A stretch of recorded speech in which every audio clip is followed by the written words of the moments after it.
you guys are looking for a place to get some reliable Ultimate Team coins, be sure to check the link in the description below to cointraders.co and use code LEGACY for 5% off of your purchase. What's going on, guys? Welcome back. Today we got some more NHL 19 on deck.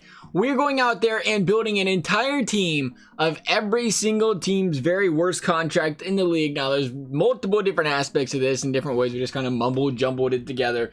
First of all, we did take into account how they did play this year to an extent, and then we also did look at their contract for this year. So if they're UFA or RFA going into next season, we still counted their contract for the 2018-2019 season, even though we already did see them play as well. So do keep stuff like that in mind. But without further ado, let's go ahead and check out this team of worst contracts. And I guess we better say one thing before we check this out.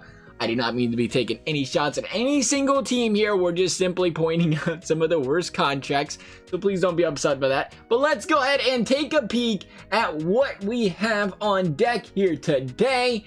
We see guys like Corey Perry. It was once such a beautiful contract the guy had. He was only getting paid $6.625 million, and now it's starting to look like an overpaid contract because he has just not been performing these last couple of years. It's telling me 8.625. Now you've seen something wrong, or EA or the site seems something wrong. I'm going off of cap friendly here for most of these contracts, so if EA disagrees, that is part of the reason as well. We have a little bit of a difficulty there, as you can kind of imagine. Again, we got guys like Milan Lucic, obvious one. Ilya Kovalchuk making that first line, but it wasn't because of how he played this year. He came back from Russia this year, and it was not very pretty. Evander Kane making a team as well. A lot of guys over there on San Jose making some good money. A lot of older guys, and some of them older guys still doing better than Kane was. A lot of them off the books after this year. Evander Kane is not. That can be a concern for San Jose. He's got to start producing. You got guys like Derek Stepan making big money over there.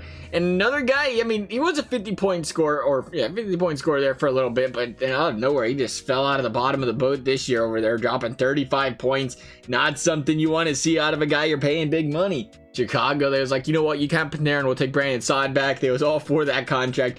It's not looking too pretty, but again, it's a tough one because you could say Brandon Saad's contract's pretty friendly.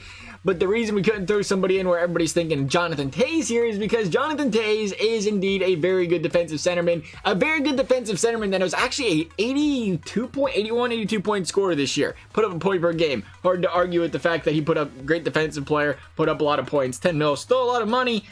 But we're not going to try to cause any fistfights today over Jonathan Toews. I know that's a big debating topic for a lot of people, is good old Johnny Toews.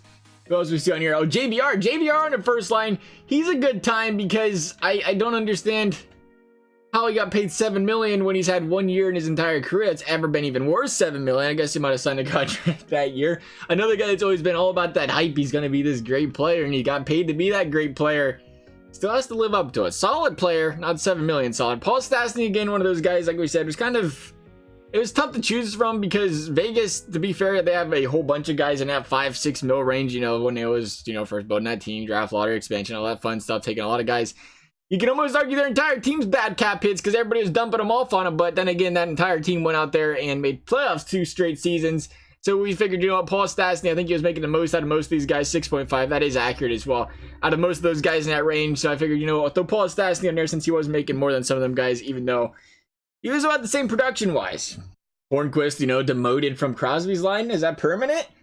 I mean, I can take that kind of money. If you want me to go play with Crosby for like $3 million a year, I can just stand there with my stick up. They paid Hornquist $5 million. Of course, Hornquist does a pretty good job in front of the net as well. But again, for $5 million, I think you could have done a little bit better. Looking at the defense, we got McDonough and Keith Yandel. Look at that, familiar faces from different places.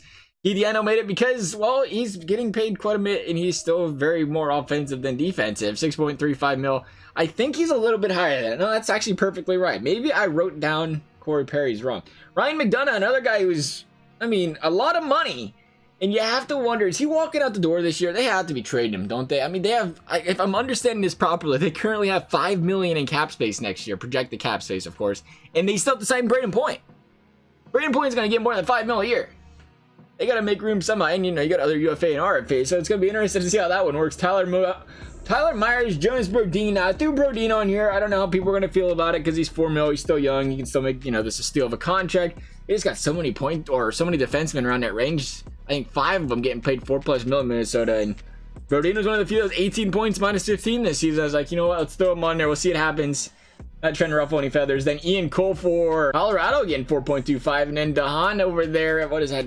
The Hurricanes, another team, they have a lot of friendly contracts, really. I mean, not a lot of guys getting highly paid over there in Carolina. And they're doing pretty good with it. We go take a look at the goaltenders. We have Gibson. No, we don't have Gibson.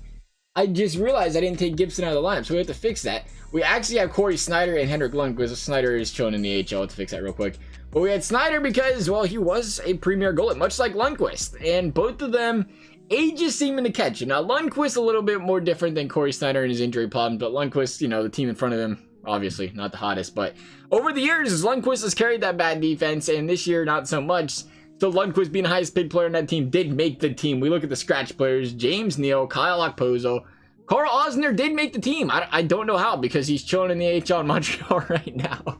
And we're going to go to in the system for some other guys where there's Marlowe, Bobby Ryan, Jay Pomeister, Louis Eriksson, who is actually a steal when you consider he's $6 million, and Tyler Sagan's what, like $9 million? I mean, you're $3 million for the same exact player, am I right?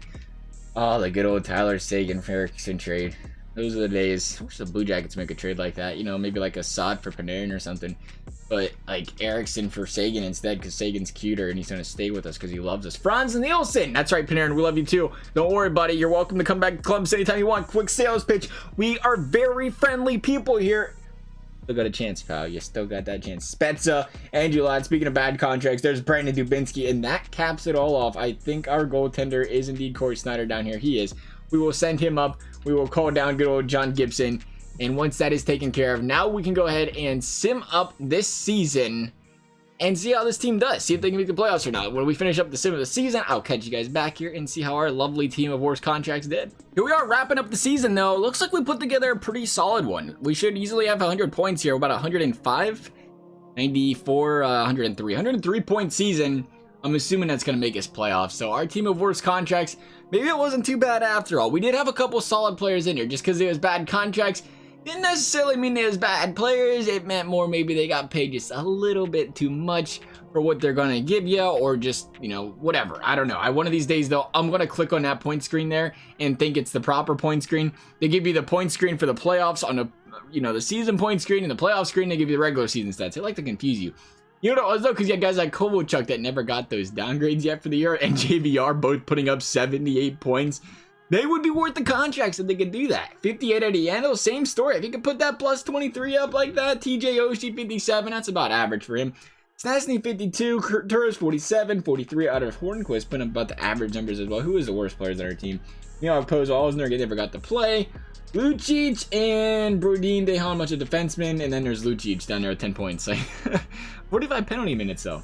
Taking a sneak peek at the goalies, 927 out of Lundqvist. You didn't see no overall downgrade by EA this year. Still at 88, still carried the team, doing Lundqvist-like things. Hey, like I said, there's no guarantee he'd come back and do that next year. As for this year, though, the contract looked bad. But, you know, for a rebuilding team like the Rangers, they weren't too worried about it. Next year, you can put them on their back and do pretty well. You never know. Looking at the standings, we did win the Pacific. Very nice to see with 103 points. Again, a weak Pacific, only 3 teams making it to the playoffs. The Dallas Stars dropped 119. The Blue Jackets, 108. Penguins, nice. Who just missed it? The Winnipeg Jets of all teams. Toronto, Arizona. We wiped every team's bad contract away and didn't see a whole lot of difference. The Carolina Hurricanes did make it. Nice to see they start simming up well in some of these games. San Jose didn't quite make it, though. Vancouver, New York, the Devils, the Oilers. Oilers still 70 points. Couldn't use that cap space better, I guess, on somebody other than Lucic. Let's go ahead and finish up this season, though. See how our bad boys can do. There's plenty of time left in the season for these guys to impress me. We're down 1-0 new to the Colorado Avalanche in the first round. Now we're down 2-0. Now we're up 2. Nope. It's tied now. 3 apiece. And a game 7. 3-2 loss. We was going back and forth. Lost 2, 1-2. Lost 1, 1-1. And then lost the next one. We couldn't quite beat the Colorado Avalanche. Looks like our team of worst contracts could just squeak into playoffs. Pretty good squeak into playoffs, actually. 103 points. But they couldn't quite squeak out of the first round. Upset by those Colorado Avalanche, much like we've seen this year. The Stanley Cup went to the Chicago Blackhawks, so good for them. They dropped our Brandon Saad and made something happen. As for this video, though, guys, I hope you enjoyed it. Thank you guys for watching. We will see you next time.